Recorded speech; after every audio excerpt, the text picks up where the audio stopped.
अस्सलाम वालेकुम जी, ऑनलाइन वालों आप लोगों को आवाज़ आ रही है?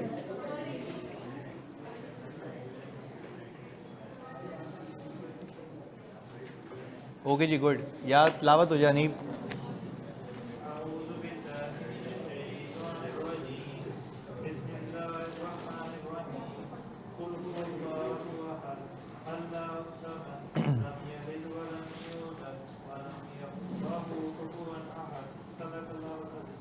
बिस्मिल्लाहिर्रहमानिर्रहीम।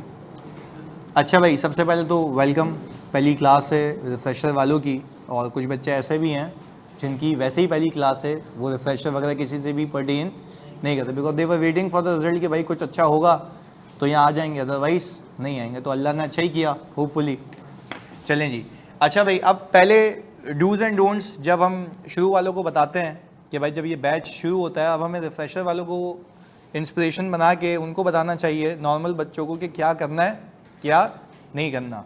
अब मैं तुम्हें एग्जैक्टली बताता हूँ कि क्योंकि जाहिर सी बात है ऑडिट से वाबस्तगी क्योंकि ज़्यादा रही है, सही है, फर्म में भी अकाउंटिंग से भी ऑब्वियसली रही है, पर एक सब्जेक्ट है जिसका ओवरऑल रेशियो हिस्टोरिकली पास में कम रहा करता था और है भी, क्योंकि ऑडिट ऐसा सब्जेक्ट है अगर आपको रुला दिया ना इसने। मैं हमेशा शरण कुमार पंजवानी की एग्जांपल देता हूँ, वो 5 अटेम्प्ट में उसने अपना ऑडिट क्लियर नहीं किया था, 6ठी अटेम्प्ट में किया जब उसने एक अच्छे टीचर को या अच्छे उस्ताद को ऑप्ट किया जो कि आपका भाई था, सही है। खैर मसला ये नहीं है, मसला ये है कि देखें बात है अप्रोच की। वो बच्चा मैं तुम्हें बताता हूँ, उसकी भी खामियां बताता हूँ, उसकी भी खूबियां बताता हूँ, और मैंने बहुत सारे बच्चों से जो पूछा है उन सबसे पूछ पाछ के तुम्हें यहाँ पे प्लेट में रखता हूँ कि भाई क्या करना है क्या नहीं करना, सारी बातें कर लेते हैं आज। पहले तो वो पहली चीज़ ये शरण की क्वालिटी बताता हूँ, वो बहुत ज़्यादा याद करता था, बहुत ज़्यादा याद करता था। याद इन सेंस के उसके बुक को बोलूँ ना कि भाई बुक के कौन से पेज पे कौन सी लाइन में क्या लिखा हुआ है वो आपको यूँ बता देगा। मतलब तोता था, एक नंबर का रट्टू तोता, रट्टा लगाया हुआ है, उसको पता है कि भाई ये यहाँ लिखा हुआ है, यहाँ पे बता देगा भाई ये चीज़ यहाँ पर आती है। ऐसे बहुत से बच्चे होंगे जो क्राइमिंग में बिलीव रखते हैं। तो ऑनेस्टली बताओ ऐसे कौन से बच्चे हैं जो क्राइमिंग में बिलीव रखते हैं? ऐसा कोई मतलब मसले वाली बात नहीं है। हाँ मतलब ये है ना, देखो एक कुछ बच्चे होते हैं जो क्राइमिंग में बिलीव रखते हैं कि मैं याद करूंगा तो कुछ होगा, अदरवाइज नहीं होगा। तो ये हम सामने रखते हैं इस बात को, ये भी हम देख ले कि ऑडिट में मसले क्या आते हैं। कितने ऐसे बच्चे हैं रिफ्रेशर वाले भी होंगे और इवन जो करंट बैच वाले भी हैं, उनको ये नहीं समझ आता कि बुक में से याद क्या करें। देखो आया ना अभी लाइन पे, ये मुझे पता है ना कि सब है ऐसा, मामलात हैं, मसले हैं ऐसे, ये मुझे पता है, होते भी हैं। ऑडिट सब्जेक्ट ही ऐसा है भाई, सब्जेक्ट ऐसा है। फिर मैंने जितने भी चैप्टर करवाए, हर एक चैप्टर में आपको ब्रीफ किया कि इस चैप्टर में ये चीज़ देख लो, खाली 2-3 बार रीड कर लो, इसके अलावा याद करने की नीड नहीं है। फिर मैंने इंटरनल कंट्रोल में आप लोगों की आदत खराब की, एक शॉर्टकट सिखाया, आप फैल गए उस पर, आपने बोला याद ही नहीं करना। सही ना, एक तरीका सीख लिया ना, ये होगा तो ड्राफ्ट करूंगा, मेरा आंसर आ रहा है, कहानी खत्म। पर फिर मैंने सजेशन दी कि आपने इंटरनल कंट्रोल में कंट्रोल ऑब्जेक्टिव्स, कंट्रोल एक्टिविटीज और टेस्ट ऑफ कंट्रोल को एटलीस्ट मेमोराइज कर लेना है, उसकी अंग्रेजी पिक करने के लिए। 2 तरीके के बच्चे होंगे क्लास में, हर किसी पे हर सिनेरियो फिट नहीं होता, ये बात तो मैं बता रहा हूं आज। और ये बात अपने भेजे में जितना जल्दी फिक्स करोगे ना उतनी जल्दी पास हो जाओगे। एक बच्चा ऐसा होता है जिसकी अंग्रेजी अच्छी होती है और वो जब लिखने पे आता है ना सोच के वो लिख सकता है और उसका मतलब भी वही होता है जो बताना चाह रहा है। दूसरा बच्चा ऐसा होगा जिसकी अंग्रेजी अच्छी, पहले तो सामने मुझे बता दो किसकी अंग्रेजी अच्छी नहीं है। शर्म की बात नहीं है, मेरी भी नहीं थी, कोई मसले वाली बात नहीं है ना, कोई मसले वाली बात नहीं है, इसमें कोई शर्म भी नहीं है ना भाई, आप ही सीखने आए हो ना, मैं ही सिखाऊंगा। अंग्रेजी अच्छी नहीं है तो मतलब नहीं है। आप लोगों के लिए सजेशन ये है जिसकी इंग्लिश अच्छी नहीं है, इंग्लिश का अच्छी होने का मतलब ये नहीं कि तोते की तरह बोलो, बोलना नहीं है, लिखना है। और लिखते वक्त मतलब वो हो जो आप बताना चाह रहे हो, लिखते हुए मतलब वो हो जो आप बताना चाह रहे हो। अब एग्जाम्पल देता हूं भाई, हमने जब ये ऑडिट शुरू किया तो मैंने आपको ये बोला था कि भाई जब भी आप ऑडिट करेंगे किसी कंपनी का, तो क्या आप ऐसे ही जाके ऑडिट कर लेते हैं या पहले रिस्क असेसमेंट होती है? अच्छा आप कहानी सुनिएगा। मैंने कहा जब बच्चों आप कह रहे हैं कि आपकी रिस्क असेसमेंट होती है, तो आप कहते हैं कि भाई रिस्क असेसमेंट करने का तरीकाकार क्या होता है कि आप एंटिटी को समझें, उसके एनवायरनमेंट को समझें, उसके इंटरनल। अब जो नए बच्चे हैं वो इससे वाबस्तगी नहीं है, जो रिफ्रेशर वाले उनको थोड़ा बहुत कुछ पता है। बात समझिएगा। मैं कहता हूं क्यों समझना लाजमी है, क्यों रिस्क आइडेंटिफाई करूं। अगर रिस्क आइडेंटिफाई नहीं करोगे क्लाइंट आपको बेवकूफ बनाएगा जिसका कंपनी ऑडिट करने जाता है। एग्जांपल दे रहा हूं, मैंने इनको बेसिक एग्जांपल दी थी पहली क्लास में। अब ये सारी बातें देखो मैं बाखुदा इसलिए बता रहा हूं क्योंकि ऑडिट की बुनियाद यहां रखूंगा मैं। अगर आप लेट से ऑडिट करने जाते हैं, मैंने इनको टीसीएस की एग्जांपल दी थी, टीसीएस का ऑडिट मेरे पास था, मैंने अपनी जूनियर को टीसीएस का ऑडिट करने भेजा था। बात समझिएगा, टीसीएस का ऑडिट करने भेजा था। तो टीसीएस का ऑपरेशंस क्या है कि वो कोरियर उठाता है, देता है, कोरियर उठाता है, जो कोरियर वो उठाता है उसके चार्जेस लेता है, वो उसका क्या है, रेवेन्यू, वो उसका क्या है, ये ऑपरेशंस है किसके, टीसीएस के, जिसका आप ऑडिट करने। You need to understand the fact कि ये काम वो इदारा कर रहा है जिसका मैं ऑडिट करने जा रहा हूं। अच्छा, फिर आपके दिमाग में आना चाहिए व्हाट एसोसिएटेड कॉस्ट होनी चाहिए वहां पर, आने जाने का पेट्रोल कॉस्ट होनी चाहिए, व्हीकल्स का डेप्रिसिएशन होना चाहिए, व्हीकल्स का, क्योंकि देखो जब तक आप समझेंगे नहीं ना, प्लीज समझिएगा, जब तक आप समझेंगे नहीं तब तक आपको पता नहीं को कौन कौन से एक्सपेंसेस पॉसिबल होने चाहिए। अब दूसरी चीज एग्जांपल सुने, मैंने आपको एग्जांपल दी थी, उस बंदी ने बेवकूफ़ी क्या की थी, उसने ये नोट ही नहीं किया, वो बिला वजह बेवकूफ़ बन के वाउचर वेरीफाई करके आ गई, उसने देखा यही है पेट्रोल की पेमेंट्स हुई हैं, जबकि पेट्रोल की प्राइसेस आसमानों पे चली गई थी। तो मेरी जो कॉस्ट ऑफ सर्विस है वो ज़्यादा होनी चाहिए थी, कम, ज़्यादा होनी चाहिए थी। अब ये बात आपको तब पता होती ना जब आप ये पहले से दिमाग में बना के जाते कि यहाँ पे अंडर स्टेटमेंट का रिस्क है। तो जब आप ऑडिट में एंटर हुए, दाखिल हुए, मैं कह रहा हूं भाई ऑडिट आप कर ही नहीं सकते जब तक आप किसी इदारे को समझ ना लें कि वो इदारा करता क्या है, उसके ऑपरेशंस क्या है, नेचर ऑफ ऑपरेशंस क्या है। तो आपको पता लगता है कि यहां ये एक्सपेंसेस हो सकते हैं, वो पॉसिबल एक्सपेंसेस। अच्छा, अब ये बंदी अगर समझ के जाती तो उसके दिमाग में क्या होता कि ये एक्सपेंस भरना चाहिए ना के, तो प्री डिटरमाइंड होता उसके भेजे के अंदर कि भाई मुझे टारगेट यहां करना है। एक और एग्जाम्पल, फिर मैंने कहा चलो यार अगर हम एक बात कहें, एक बैंक है, मैं तो ये इसलिए रिवॉल्व कर रहा हूं पूरी कहानी कि सब एक पेज पे आ जाओ। मैंने कहा मैं बैंक का भी ऑडिट करता हूं। अब एक बैंक है टेलीनॉर माइक्रो फाइनेंस बैंक, जिसको हम तामीर फाइनेंस बैंक भी कहते थे पहले, अब वो टेलीनॉर माइक्रो फाइनेंस बैंक है जिसके पास इजी पैसा है, जिसके पास क्या है, कहानी सुनिएगा, कनेक्ट होना है, फिर आज की क्लास कंटिन्यू करूंगा। सब एक साथ आ जाओ। पहले हमने ये कहा कि भाई जब मैं टेलीनॉर माइक्रो फाइनेंस बैंक का ऑडिट करने गया तो मुझे पता लगा ये टेलीनॉर माइक्रो फाइनेंस बैंक गांव और देहातों में लोन देता है। गांव और देहातों में ये क्या है, इसके ऑपरेशंस है, ये क्या है। अच्छा, जब ये लोन देता है तो रिसीवेबल होता है, जब ये लोन देता है तो, और ये अनसिक्योर्ड होता है, इसके अगेंस्ट में कोई कोलेटरल, तभी ये माइक्रो फाइनेंस बैंक है। अच्छा, मुझे पता लगा इन्वायरमेंट से पता लगा कि वहां सैलाब आया है, तो जहां सैलाब आया है वहां की दुकानें पप्पू होंगी या तबाह बर्बाद हो गई होंगी। अच्छा, अगर तबाह बर्बाद हो गई तो आप, अभी आपने कुछ किया भी नहीं है ऑडिट, आपके भेजे में एक चीज होनी चाहिए, बैड डेट का रिस्क। आपका रिस्क ये होगा कि हो सकता है कि इदारे ने उस रिसीवेबल को प्रोवाइड ना किया हो, यानी प्रोविजन ना बुक किया हो। क्या ये सच है या शक है? शक ऐसे ही है किसी बुनियाद पे, वो बुनियाद क्या है, एनवायरमेंट को समझना। अच्छा, आप एनवायरमेंट को ऐसा समझे खिड़की से मुंह निकाल के देख रहे हो क्या चल रहा है, ये नहीं है। एनवायरमेंट का मतलब है वो चीजें जो इदारे को क्या कर रही हैं, इफेक्ट कर रही हैं, वो चीजें जो इदारे को, अगर आपने बेटा ये पिक कर लिया ना कि इदारे को क्या इफेक्ट कर रही हैं, आपका ऑडिट स्मूथली हो जाता है, आपको पता लग जाता है क्या क्या मसले हो सकते हैं। तो क्या क्या मसले हो सकते हैं आपको उन पे स्पेसिफिकली जाके काम करना है, क्योंकि 2 महीने के अंदर, 1 महीने के अंदर आप इतना कुछ कर ही नहीं सकते। तो इसलिए जो हम ऑडिट करते हैं 100% करते हैं रिस्क बेस्ड। तो कहने का मतलब ये कि बिफोर यू स्टार्ट ऑडिट आप अंडरस्टैंडिंग ले लें, समझ ले एंटिटी को, एनवायरमेंट को, एंटिटी को, एनवायरमेंट को। मल्टीपल एग्जांपल्स और दी थी मैंने, एक एक करके सुनना। अभी मेरे पास रिसेंटली ऑडिट आया है पीटीसीएल का, जिसकी सब्सिडरी है यूफोन, जिसकी सब्सिडरी है यूफोन। अब बात समझिएगा, अब आप बोलना सर यूफोन का काम क्या है, वो तो भाई सीधी सी बात है, पैकेज देती है, पोस्ट पेड, प्रीपेड। ये जो पोस्ट पेड प्रीपेड तुम्हें इतना पता है, इसके लिए हमें कुछ चीजें पता होनी चाहिए कि एंटिटी जो रेवेन्यू है वो कैसे रिकॉग्नाइज करती है, पहले इसको समझो। अब लेट्स से मैं आपसे जिससे पूछूंगा वो बताएगा, बिल्कुल फोकस के साथ ऑनलाइन हो, तुम भी बता सकते हो, क्योंकि we have to make the audit very interesting subject, क्योंकि है भी ये सिर्फ बुकिश चीज नहीं है, ये ऑल प्रैक्टिकल है। अब मैं जिससे पूछूंगा वो बताएगा, थोड़ा अवेयर रहना। अगर मैं ये कहूं, जानी आप बता देना, हाँ सही, सोच के बताना, सही है, भले ही गलत तो कोई मसले वाली बात नहीं। आप ये बताओ कि अगर एंटिटी यूफोन से किसी ने पोस्ट पेड परचेज किया हुआ है, पोस्ट पेड का मतलब समझा देता हूं पहले।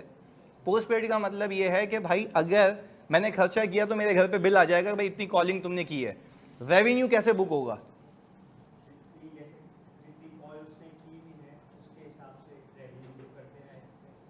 यानी हम ये कह सकते हैं कि जब उसने कॉल की, 4 रुपए की कॉल कर ली, 4 रुपए का रेवेन्यू बुक। इसको हम कहते हैं पॉइंट इन टाइम। क्या कहते हैं? ये IFRS 15 का जार्गन है, कुछ ने किया हुआ, कुछ नहीं किया हुआ। IFRS 15 कहता है या तो ओवर द पीरियड रिकॉर्ड करो या पॉइंट इन टाइम रिकॉर्ड करो। अच्छा, बीइंग एन ऑडिटर मैं ये क्यों सोच रहा हूं भाई? इसलिए सोच रहा हूं क्योंकि आपका रिस्क है। ऐसा तो नहीं है कि उसने बेचारे ने कोई यूज ही नहीं किया और रेवेन्यू बुक करके बैठे हुए हो। तो आपका बीइंग एन ऑडिटर क्या रिस्क है? ओवर स्टेटमेंट ऑफ रेवेन्यू का। किसका? क्योंकि रेवेन्यू बुक हो चुका हो जबकि होना नहीं चाहिए। पहले तो ये बात समझ ली मैंने। दूसरा, इसी के अंदर आपके पास आता है सुपर कार्ड। क्या आता है? Super card. अच्छा, आप मुझे एक बात बताओ, जैसे ही सुपर कार्ड हम देते हैं तो एडवांस में मेरे पास मिनट्स वगैरह सब आ जाते हैं, ऐसा है? अच्छा, अब मुझे आप एक बात बताओ, इस सुपर कार्ड का रेवेन्यू मैं कैसे रिकॉर्ड करूं? Over time. क्यों भाई? वो तो सीधा सीधा यूज होगा ना। अब उसके अंदर जितने भी मिनट से वो वन टाइम एक्सपायर होगा, कहानी खत्म। तो ये कहने का मकसद इमीडिएट नहीं, क्योंकि अब तक तुमने उसको बेनिफिट्स नहीं दिए हैं। भाई सीधी सी बात है, ओवर टाइम होगा ना, क्योंकि वो जैसे जैसे कंज्यूम कर रहा है वैसे वैसे उसका महीना कितना है? 1। तो आपको स्प्रेड भी कितना करना है? 1 महीने पे। पहले बात क्लियर है?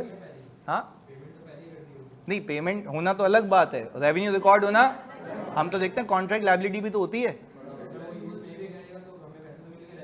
नहीं, रेवेन्यू नहीं, आपने सर्विस नहीं दी ना भाई। मुझे एक बात बताओ, कल को यूफोन के सिस्टम में कोई ग्लिच आ जाए तो तुमने क्या उसको सर्विस दी है? तुमसे पैसे मांगेगा। तो this is the point where you need to think कि रेवेन्यू बुक होना चाहिए।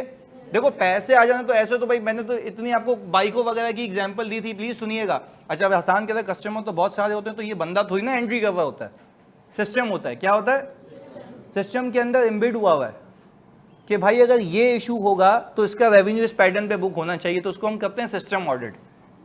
जो अभी हम ऑडिट करेंगे तो सीखेंगे, अभी तो हम रिस्क खेल रहे हैं। बात क्लियर है जानी? तो लेट से आपने अगर पैसे लिए भी हैं, लेट से मैंने एक बेसिक एग्जांपल देता, हर टीचर देता है कि भाई आपने अगर बाइक बेचते हैं आप, तो बाइक के साथ सर्विस भी देते हैं। तो बाइक अगर आ गई आपके पास और आपने 2 साल की सर्विस फ्री रखी है, तो क्या सर्विस रेवेन्यू उसी टाइम बुक हो जाता है या ओवर द पीरियड? क्योंकि आपने उसके डिस्पोजल पे रखी हुई है कि कभी भी आगे कर सकता है। जैसे ही 1 साल लैप्स हुआ, सर्विस इनकम, दूसरा साल लैप्स हुआ, सर्विस इनकम। बात समझिए, पैसे आना it's not a criteria. Performance obligation settle की इज द क्राइटेरिया। तो आपका जो मकसद है वो ये है कि फाइनेंशियल स्टेटमेंट्स देने चाहिए true and fair view IFRS के हिसाब से। यहां तक बात क्लियर है? चलो, ये तो रिस्क हो गया। अब रिफ्रेशर वाले बच्चे जरा सामने आके, और जो अभी साथ चल रहे थे वो तो बताएंगे। वो कहता है इंटरनल कंट्रोल को भी समझना। किसको समझना? इंटरनल कंट्रोल को भी समझना। भाई वो कहता है इंटरनल कंट्रोल को इसलिए समझना क्योंकि वहां से भी आपको क्या मिलेंगे? रिस्क। Anyone from refresher? हाथ उठा दो जल्दी से। मतलब शर्माने की बात नहीं है यार, मतलब पूछना है यार मुझे। सही है? अच्छा, वैसे ही गलत बताओ, जैसे भी बताओ, रिफ्रेशर वालों आप प्लीज बता सकते हो, या प्लीज खुदा के वास्ते पार्टिसिपेट करो क्योंकि क्लास ही ऐसी है। मुझे बताओ, इंटरनल कंट्रोल से रिस्क पता लगते हैं कैसे?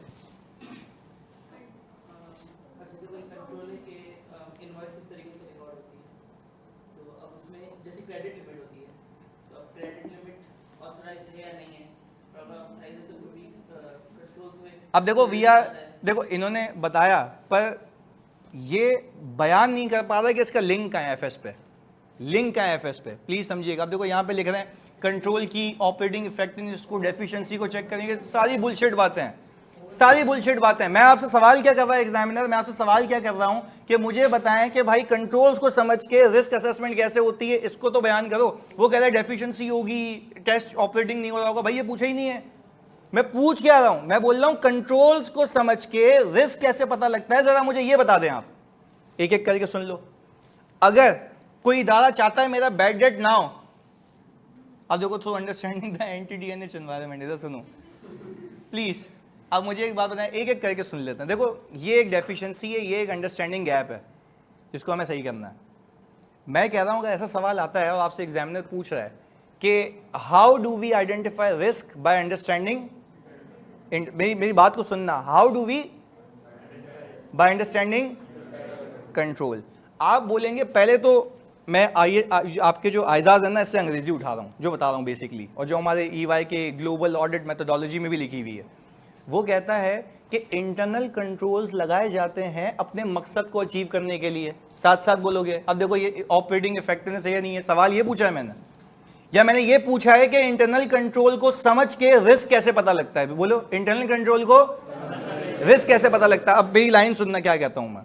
आयजा आपको ये कहता है कि इंटरनल कंट्रोल लगाए जाते हैं ऑब्जेक्टिव को अचीव करने के लिए, और वो मकसद फाइनेंशियल स्टेटमेंट में फ्रॉड और एरर ना होना ये होता है, फ्रॉड और एरर। अब एक एक करके सुनो, जैसे इनकी एग्जांपल पे एग्जांपल बनाते हैं। इन्होंने कहा कि सर अगर मैं क्रेडिट लिमिट सेट करता हूं कि एक बंदा आया मुझे बोला मुझे उधार पे माल चाहिए, क्या उसको ऐसे ही उधार पे दे दूंगा या उसका बैकग्राउंड चेक करूंगा? अच्छा, बैकग्राउंड चेक करूंगा और ये देखूंगा कि उसकी इस्तात कितनी है। दोस्त भी आएगा तो उसको भी हालत देख के करेंगे ना। अब एक दोस्त ना उसकी जॉब है ना कुछ, बोला 5 लाख रुपए चाहिए, जानी किसी की मदद करनी है, मतलब तेरी मदद कौन करेगा भाई, तू देगा कहां से? कहने का मकसद है limit you have to decide, limit you have to decide. खैर ये एक कंट्रोल है, ये क्या है कि क्रेडिट लिमिट सेट होती है या चेक होती है। अच्छा, इसका मकसद क्या है कि मेरे पैसे बैड डेट्स ना हो, मेरे पैसे आ जाएं। अब आप ऑडिटर हैं, आपने इसको समझा, इंटरनल कंट्रोल को समझा कि कंट्रोल लगा हुआ है, यस, इसका मकसद क्या, बैड डेट। पर अगर यही कंट्रोल को गायब कर दो तो आपका रिस्क पूरे फाइनेंशियल्स में हर जगह है या सिर्फ रिसीवेबल पे? किस चीज का? ये कह रहा हूं, ये लिखना था। हम सोचते क्या है, लिखते क्या है, फर्क कितना है। कहने का मकसद एग्जामिनर का दिमाग घूमेगा, वो सवाल, एक बच्चा कहता है कि 12 नंबर हैं, 10 नंबर वाला भी है, 6 वाला भी है, वो एक तो बोल रहा पता नहीं 6 भी कैसे दे दी है। कहने का मतलब ये यार उसने पिक ही नहीं किया ना, वो बोल रहा अच्छा एक तो ऐसा ही, मैं बोला 90% पेपर करके आया हूं, मेरे 16 नंबर हैं भाई, इसलिए है तुमने पिक नहीं किया। अब जो मैंने सवाल किया 90% लोगों ने तो जवाब गलत दिया है। कहने का मकसद ये है, तो आप सवाल की रिक्वायरमेंट को समझो, क्या क्या रहा है, बात क्लियर है। ऐसे रिस्क आपने पकड़ा वहां पे। दूसरी एग्जाम्पल देते हैं, इसी से बात निकालते हैं। किसका? नहीं, रेवेन्यू ओवरस्टेट नहीं, रेवेन्यू तो बुक होना चाहिए ना, गुड्स तो दे दिए, गुड्स तो दे दिए। अब मसला है उसकी रिकवरेबिलिटी का, कि रिकवर नहीं होगा, this is sort of a bad debt risk. Clear है, वो अलग है। अब आगे सुनो, आगे सुनो, इसी साइकिल में कवर करते हैं। भाई इदारे का ऑब्जेक्टिव है कि सेल सिर्फ तब रिकॉर्ड हो जब माल गोडाउन से जाए। क्या बोला? सेल सिर्फ तब रिकॉर्ड हो जब माल गोडाउन से जाए। इसके लिए इदारे ने कंट्रोल, ये ऑब्जेक्टिव है, ये मकसद है किसका? इदारे का। इदारे ने इस मकसद को अचीव करने के लिए क्या लगाया होगा? अच्छा, कंट्रोल ये लगाया है, फाइनेंस वाले को बोला कि तुम्हारे हाथ पांव हमने काट दिए, तुम सेल तब तक नहीं बुक करोगे जब तक तुम्हें गुड डिस्पैच नोट ना मिल जाए। किससे? वेयर हाउस से। क्योंकि अगर सब इख्तियार उसको दे दूंगा तो ये फेक सेल बुक करेगा, बिला वजह प्रॉफिट ऊपर जाएगा। अच्छा, मकसद क्या है जल्दी बताओ सारे बच्चे? सेल जब रिकॉर्ड हो वेयर हाउस से, यानी इसको हम IFRS की जबान में भी लिंक करें, when performance obligation is settled. Sale is only allowed to be recognised when performance obligation is settled. यहां तक साथ हो? अच्छा, अब तसव्वुर करो, कंट्रोल लगाया गया है कि जब तक माल गया नहीं तब तक रेवेन्यू बुक, जब तक माल गया नहीं तब तक रेवेन्यू बुक ना हो। अब तसव्वुर करो ये कंट्रोल हट जाए, तसव्वुर करो कि ये कंट्रोल हट जाए, तो आप अगर ऑडिटर हैं, आप वहां पे खड़े होकर क्या सोचेंगे?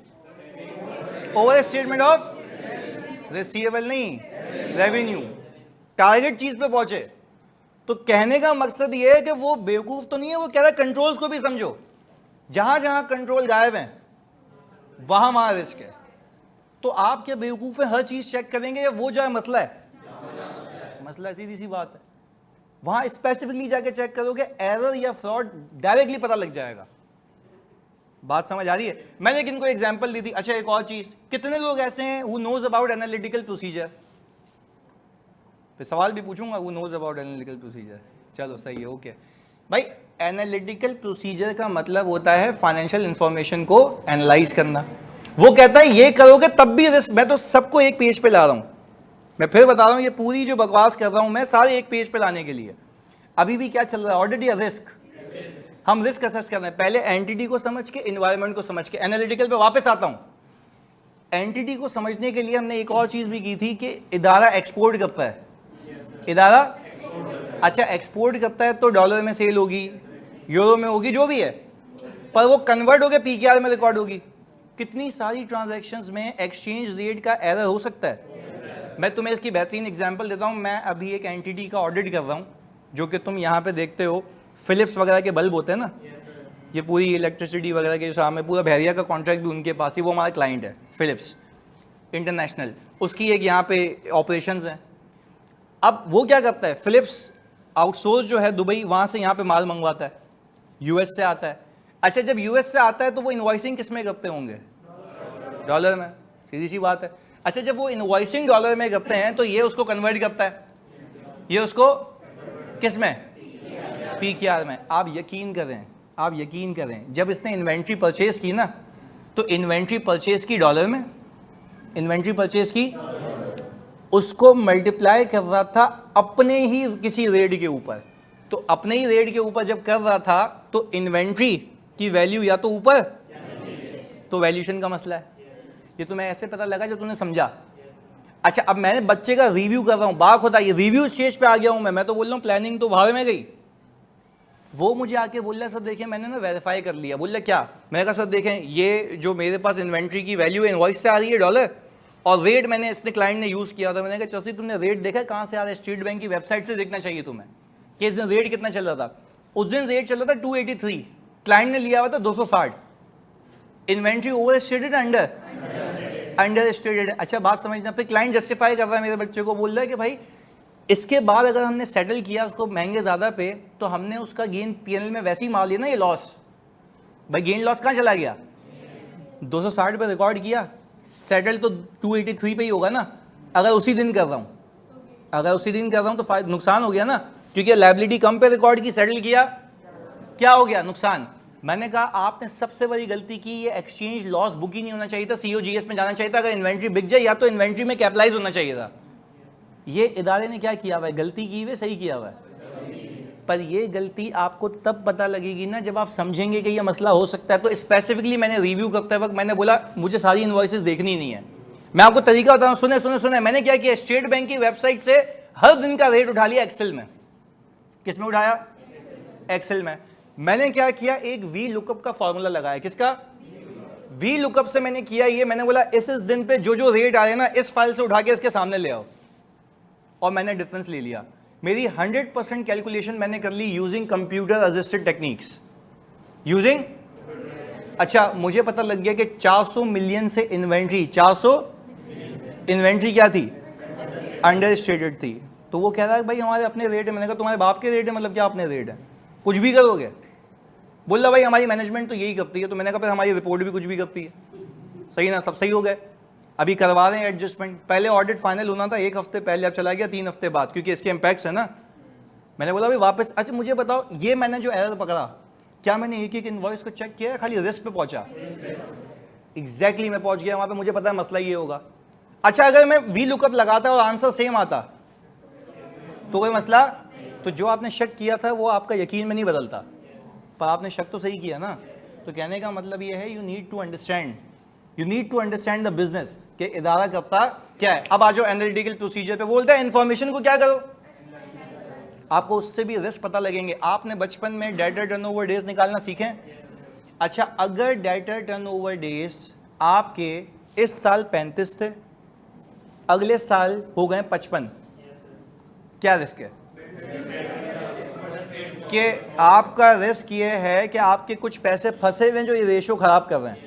क्योंकि इसका फॉर्मूला सोच लो ना, सेल्स आती है डिनोमिनेटर में, रिसीवेबल आता है। अच्छा, जब न्यूमरेटर में रिसीवेबल आ रहा है तो वो इंक्रीज होता जा रहा है और सेल अपनी जगह ही है। तो कहने का मतलब ये कि पुराने पैसे फंसते जा रहे हैं, उसकी रिकवरी। अब मैं आपसे सवाल ये करता हूँ कि आपके नजूमी रिस्क पे पहुंचे, ये एनालाइज किया बाय परफॉर्मिंग एनालिटिकल प्रोसीजर। मैंने बच्चों को एक चीज़ सिखाई थी, अभी रिसेंटली क्लाइंट पे हुआ था, जो होता है साथ साथ लिंक करके चलता हूँ हर एक टॉपिक से। मैंने इनको कहा था आपको ये तो पता है ना, सेल्स टैक्स लगता है सेल्स के ऊपर, और कुछ गुड्स के रेट्स अलग होते हैं, कुछ गुड्स के रेट्स। अच्छा, मैं जिस कंपनी का ऑडिट कर रहा था उसमें गुड्स की रेट्स की रेंज थी 18 से 25%, 18 से 25%। बहुत फोकस होकर सुनना ये एग्जाम्पल। अच्छा, मैंने क्या किया, अच्छा ये तो बात मुझे वैसे अंडरस्टैंडिंग के वक्त भी पता थी। मैंने क्या किया, फाइनेंशियल स्टेटमेंट्स के अंदर जो सेल्स टैक्स आ रहा था उसको मैंने सेल से डिवाइड किया। एवरेज 18 और 25 के बीच में आना चाहिए। मैथमेटिकल दिमाग लगा लो कि मिनिमम 18 है और मैक्सिमम, क्या ऐसा पॉसिबल है कि 18 से नीचे आंसर है? हो ही नहीं सकता, या तो 18 और 25 के बीच में आएगा। मैंने जब रेट चिपकाया डिवाइड करके, अच्छा सिर्फ एनालाइज कर रहा हूं, मैं तो रिव्यू कर रहा हूं भाई, बच्चे काम करके आ गए हैं। मैंने जब डिवाइड किया तो मैंने रेशियो देखा 16% आ रहा था, 15% आ रहा था। अब मैंने बच्चे से पूछा बेटा ये क्या है? बोला सर क्या ऑडिट किया हुआ है? मैंने कहा सही चौड़ा हो रहा है भाई, ऑडिट किया हुआ है। मैंने बोला भाई ये बताइए रेशियो ये क्यों आ रहा है? तो सर मुझे क्या पता क्यों आ रहा है, मैंने तो वेरीफाई किया है। मैंने कहा चलो खोलो वर्किंग पेपर वेरीफाई कराओ। उसने बोला सर देखें ये सेल है, ये सेल्स टैक्स एक्ट के अंदर लिखा हुआ है आइटम्स के अंदर, इसके ऊपर 18% लगता है। मैंने वेरी गुड, मैंने कहा अनरजिस्टर्ड पे, बोला सर 3% और डाल दें, होता है ना एडिशनल सेल्स टैक्स चार्ज होता है। मैंने कहा ये तो तुमने काम बेहतरीन किया, पर मुझे ये बता कि मेरा रेशियो क्यों नहीं बन रहा? वो बोला सर मेरे को समझ नहीं आ रहा क्या कह रहे हैं, रेशियो क्यों नहीं बन रहा? मैंने कहा भाई मैथ्स कहती है कि अगर मिनिमम और मैक्सिमम रेंज आपकी किसी एक रेंज के बीच में आ रही है तो एवरेज भी इसके बीच में आएगा, क्यों नहीं आ रहा? तो एग्जाम सेल्स थी। मैंने कहा तूने इसको वेरीफाई किया है? बोले सर गलती होगी नहीं किया। मैंने कहा तू तो अभी मेरे को बातें कर रहा था, मैंने सब किया है। तो कहने का मतलब है क्या मैंने उसको पूरा ऑडिट किया है, रिस्क पे पहुंचा? अच्छा रिस्क पे कैसे पहुंचा? एनालाइज करके। तो जैसे जैसे आप वो लेक्चर लेंगे एनालाइज करने की क्षमता ताकत आप में आ जाएगी। और अभी तो शुरुआत है, अभी तो आगे जितने भी सवालात हैं ICW ACCA पास पेपर के CA फाइनल के कटा के तुम्हारे लेवल पे लाके वो तुम्हारा दिमाग खोल देंगे कैसे सोचना है कैसे। पर तो यहाँ तक बात समझ आई। जब ये तीनों काम कर लूंगा जो मैं तीनों गिनवा रहा हूँ अभी, अंडरस्टैंड करूंगा किसको? एंटिटी को, एनवायरनमेंट को, इंटरनल और एनालिटिकल। ये चार चीजें करने के बाद मुझे मिल जाएंगे रिस्क। चार चीजें करने के बाद मुझे क्या मिल जाएंगे? रिस्क। अच्छा ये रिस्क मेरे लिए यकीन है या शक है कि हो सकता है कि यहाँ गलती हो? और 99% केसेस में होता है गलती, क्योंकि यही तो मसले है ना। आप कहते हैं, एक एग्जांपल देता हूँ, टेलीनॉर माइक्रो फाइनेंस बैंक जो अभी जाहिर सी बात है आप देखते होंगे कितने लोगों ने इजी पैसा करवाया है, कभी दुकान पे जाके, होते भी होंगे, मतलब शर्माने की क्या बात है इसमें, करवाया है ना। दुकान पे जाते हैं, आप सामने वाले को बोलते हैं कि भाई ये ले इसको पैसे भेज दे। NIC भी जाते हैं तो जो दुकान वाला है फ्री में लेता है, ये कमीशन लेता होगा किससे? तुमसे नहीं, सेंडर से नहीं, टेलीनॉर माइक्रो फाइनेंस से। तुम कौन होते हो? तुमसे तो कलेक्ट करेगा ना, तुमसे कलेक्ट करेगा, वो तो कलेक्ट करके बैंक में जमा करा देगा, उसके बाद उसका कमीशन डिसाइड होगा उसकी परफॉर्मेंस के ऊपर। ये that's what I have the understanding of business. तुम कौन होते हो बोलने वाले भाई? मेरे को पता है इधर भाई। तुमसे वो कलेक्ट कर लेगा, सुनो, तुमसे वो कलेक्ट कर लेगा, तुमसे कलेक्ट करके बैंक में जमा करा देगा। किसके बैंक अकाउंट में? टेलीनॉर माइक्रो फाइनेंस के बैंक में। सी पैसा तो उसका है ना, उसका इवॉल्व हो रहा है यहाँ वहाँ। सुने, अब वो पूरी अंडरस्टैंडिंग है, मैं तो पूरी इस्लामाबाद में इसकी टीम बैठती है, हमने पूरी मैपिंग की हुई। आगे सुने, कहने का मकसद पूरी इस कहानी में तुम्हें सिखाने का मकसद ये है कि जब वो कमीशन चार्ज करेगा, अब मैंने रेवेन्यू का ऑडिट करा था, किसका? रेवेन्यु का। वो कह रहा है कि भाई तुम जब पैसे भेजते हो ना तो तुमसे भी एक चार्ज लिया जाता है, इतने पैसे भेजोगे तो 10 रुपए, 1000 पे 20 रुपए, तो ये है ना। अच्छा हमने क्या किया, बस स्लैब बनाए हुए थे ऑडिट करने के लिए। अच्छा मैंने कहा कि जितनी सेल्स, जितनी ट्रांजैक्शन ज्यादा होगी उतना रेवेन्यू, जितनी ट्रांजैक्शन ज्यादा होगी उतना रेवेन्यू। अच्छा रेवेन्यू ज्यादा हो रहा था, मैंने कहा सही है, वेरी गुड। हमने रिकैल किया, हमने सिस्टम ऑडिट किया, हमने बोला हमें एविडेंस मिल गया। मैंने सीधा मैं एक्सपेंस पे गया। कहाँ पे गया? मेरे अंदाजे में एक्सपेंस क्या होना चाहिए? ज़्यादा। कैसे कह रहा हूँ ज़्यादा? रेवेन्यू भी बढ़ा है। अब बात समझे, रेवेन्यू भी बढ़ा है, मैं पहुंचा एक्सपेंस के ऊपर, कमीशन एक्सपेंस के ऊपर, वो भी एजेंट कमीशन, वो भी ये जो बैठे हुए हैं आपके रिटेलर्स जो आपका काम करते हैं, ये एजेंट कमीशन गिर गया। तो बच्चा बोला सर गिर गया तो गिर गया, क्या करूँ मैं? नहीं, मैंने बोला भाई there should be a reason, there should be a reason. अच्छा बाद में पता लगा कि इन्होंने अपने रिटेलर्स को डिसैमिनेट किया हुआ था एक नोटिस कि आपके कमीशंस पहले जो सेल पे बनते थे वो पहले 90% 80% ये बनते थे उस अमाउंट का ट्रांसफर की। अब हम वो गिरा के 2%, 3%, 4% के अंदर क्या अब गिरना बनता है? यस बनता है। उन्होंने क्या किया? रेट कम। पर मुझे बताओ क्या मेरा शक गलत था? शक सही था, पर उसको जस्टिफाई किया किसने? क्लाइंट ने। पर अगर ये चीजें आपको नहीं पता तो मतलब आपने ऑडिट नहीं किया, क्योंकि you should know each and everything about what has happened around the year. पहले बताओ यहां तक बात क्लियर है? चलो ये तो हो गई यहां तक बात, ये तो हो गई यहां तक बात। अब मैंने कहा जब आपको सारे रिस्क पता लग गए, इदारे को समझ के, इन्वायरमेंट को समझ के और इंटरनल कंट्रोल को, मैंने ये आपको क्लियर कर दिया कि इंटरनल कंट्रोल को समझना लाजमी क्यों है। जब आपको सारे चार ये प्रोसीजर परफॉर्म करके रिस्क पता लग गए, अब आप क्या करेंगे? ऑडिट। अब क्या करेंगे? क्या आप ऐसी हवाओं में ऑडिट करेंगे या targeted? And how you know the target? Identify कर लिया था आपने रिस्क। चले, जब आप ऑडिट करेंगे उसको हम कहते हैं ऑडिट प्रोसीजर। उसको हम क्या कहते हैं बच्चों, जल्दी बताओ? Audit procedures. उसको हम कहते हैं ऑडिट प्रोसीजर्स। अच्छा, ऑडिट प्रोसीजर करके आपको मिलेगा एविडेंस। यहीं पे रुका हुआ है, एक मिनट रुकना भाई। हाँ भाई, ऑडिट प्रोसीजर करके क्या मिलेगा हमें भाई, ये बता दो। Audit evidence. ये आ गया, ये था भाई ऑडिट एविडेंस।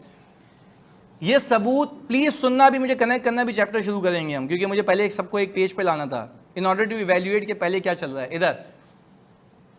अब मैंने कहा जब मुझे एविडेंस मिल गया तो ये एविडेंस में दो चीजें होंगी, प्लीज सुनिएगा। या तो सब सही है, या तो मिस स्टेटमेंट, आप बड़े हैवी अल्फाज यूज करते हैं आज, या तो मसला है। मैं तो उनको भी लेके चल रहा हूं ना जो रिफ्रेशर नहीं है, मैं तो सबको साथ लेके चल रहा हूं। मैं बोल रहा हूं मिस स्टेटमेंट, तो आप तो बड़े हैवी शब्द यूज कर रहे हैं। मैं बोल रहा हूं या तो सही है या तो मसला कहां होगा? फाइनेंशियल स्टेटमेंट्स में। मसला कहां होगा?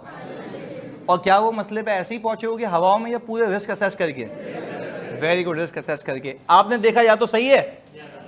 अच्छा, अगर सही है, एग्जाम्पल दे रहा हूं, अगर सही है तो रिपोर्ट में क्या ये लिखोगे गलत है सब, या रिपोर्ट में लिखोगे काम सही हुआ है?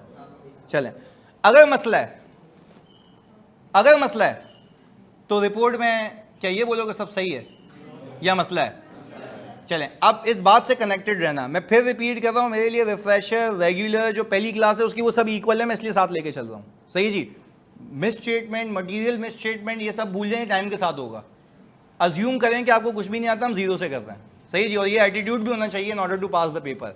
सही जी, बहुत सी चीज़ें सीखोगे भी, बहुत सी चीज़ें रिकॉल भी होंगी, तो वो सारी चीज़ें करनी है। खैर, अब मुझे एक बात बताएं, अगर मैंने एविडेंस ले लिया, सबूत लिया, और सबूत भी कैसे, ऐसे ही आया या मैंने काम किया होगा?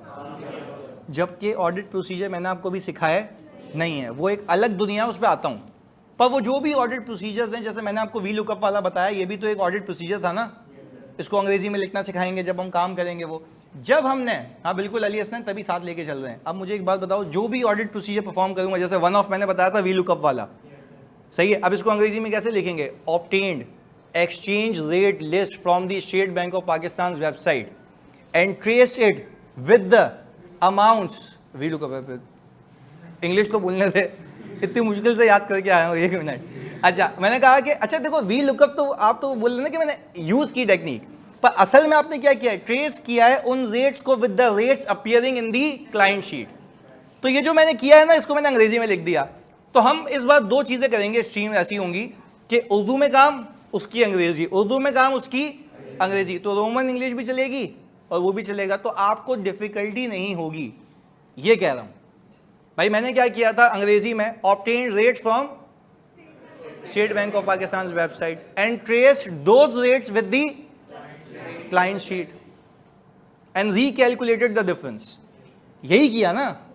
इस पे सबूत मिल गया, या तो सही है या तो गलत है। कहने का मतलब ये है कि हम सीखेंगे, by the passage of time लिखना सीखेंगे, पर मैंने अभी आपको अल्लाह की कसम खा रहा हूं प्रोसीजर सिखाया नहीं है। पर मैं कह रहा हूं जो भी प्रोसीजर है, काम करना सिखाऊंगा, ऑडिट कैसे होता है सिखाऊंगा, पर मैं कह रहा हूं रिस्क आइडेंटिफाई करना सिखा दिया, पर उस रिस्क के ऊपर काम क्या करना है वो भी सिखाया। टू बी वेरी क्लियर, कि कंफ्यूज नहीं हो जाओ। मैंने कहा काम नहीं सिखाया, मैं कहा चलो अगर काम कर लेते तो सबूत मिल जाता कि या तो सही है या तो गलत है, पर वो सबूत जो आपको मिल गया उसके बाद आप कंक्लूड करेंगे, उसके बाद आप कंक्लूड करेंगे किस बुनियाद पे? एविडेंस की बुनियाद पे कि या तो सही है या तो गलत है। सही है तो क्या ये अपने तक रखोगे या जिसने तुम्हें अपॉइंट किया उसको बताओगे? किसने अपॉइंट किया? शेयर होल्डर ने। पहली क्लास में बताया था किसने अपॉइंट किया है, उसको बताओगे भाई ये है या तो सही है या तो गलत है। पर उसके जाके कान में बोलोगे दादा सब सही चल रहा है, या रिपोर्ट की फॉर्म में। तो इसीलिए हमें एक चैप्टर शुरू करना है ऑडिट रिपोर्ट, यानी we have ultimately landed to the communication stage कि भाई मुझे तुझे बताना है कि ये हुआ है पूरे साल में। बात क्लियर है? अगेन एक चीज स्किप की है मैंने, कौन सी? ऑडिट। और ऑडिट प्रोसीजर जानबूझ के मैंने स्किप किए हैं क्योंकि मेरी टेक्निक ये है, क्योंकि वहां पे बात बात पे ये बकवास होती है कि रिपोर्ट में बता देंगे, रिपोर्ट में बता देंगे, ये कर देंगे। तो वहां पे क्या एक्सप्लेन करूंगा जब रिपोर्ट ही नहीं पता? तो पहले क्या समझेंगे? ऑडिट रिपोर्ट की कम्युनिकेशन कैसे होगी और किसको होगी? ओरल फॉर्म में या रिटन फॉर्म में? रिटन फॉर्म में। यहां तक बात की क्लैरिटी है? आगे आ जाओ जी। अच्छा, पर before we start audit report, आज की क्लास में बहुत फोकस होके देखना भाई, बहुत फोकस होके। अगर मैं ऑडिट रिपोर्ट को शुरू करूं उससे पहले यू शुड नो कि सवाल किस किस तरीके के आते हैं। पहला, आपको ऑडिट रिपोर्ट दे देगा और बोलेगा तुम इतने चीते हो कि तुम्हें सब आता है, और बोलेगा इस रिपोर्ट में गलतियां निकालो, इस रिपोर्ट में गलतियां निकालो। तो अब जो क्रैमिंग की बात है ना, पहली क्रैमिंग ये है तुम्हारी कि तुम्हें रिपोर्ट याद करनी है। तुम्हें रिपोर्ट, अच्छा रिपोर्ट क्या सर ये हमारी वो ऐसे ही जो खत लिखते हैं वो है? नहीं, ये एक फॉर्मेट है। ये एक फॉर्मेट है जो स्टैटिक फॉर्मेट है, जो कि पूरी दुनिया फॉलो करती है, पाकिस्तान नहीं पूरी दुनिया फॉलो करती है। और इसीलिए स्टैटिक रखा गया है ताकि इजीली अंडरस्टैंडेबल हो for each and every person anywhere around the world. यानी एक बंदा रिपोर्ट देखे। अब एग्जांपल देता हूं तुम्हें, एग्जांपल देता हूं, प्लीज फोकस होकर देखना। एक एग्जांपल, आपके पास जब आपका आईकैप का रिजल्ट आता है तो पहले सीआरएन होता है, हाँ या नहीं? अच्छा, फिर कैफ स्टेटस पास, क्यूट सा हो तो ये तो मजा ही आ जाता है। अच्छा, अगर लिखा हो पी क्रेडिट तो अच्छा, और फिर अगर मार्क्स हो, हाँ। तो आप मुझे एक बात बताओ, जब पी क्रेडिट लिखा हुआ आता है तो आपको पता है ना कि पास हूं, मार्क्स लिखे हुए आते हैं मतलब पता है। तो आपके दिमाग में ये छवि बनाई गई है ना कि इसको रीड करने का तरीका। अब हर ऑडिटर अपनी रिपोर्ट अपने हिसाब से देगा तो भाई फिर तो कुछ भी हो सकता है।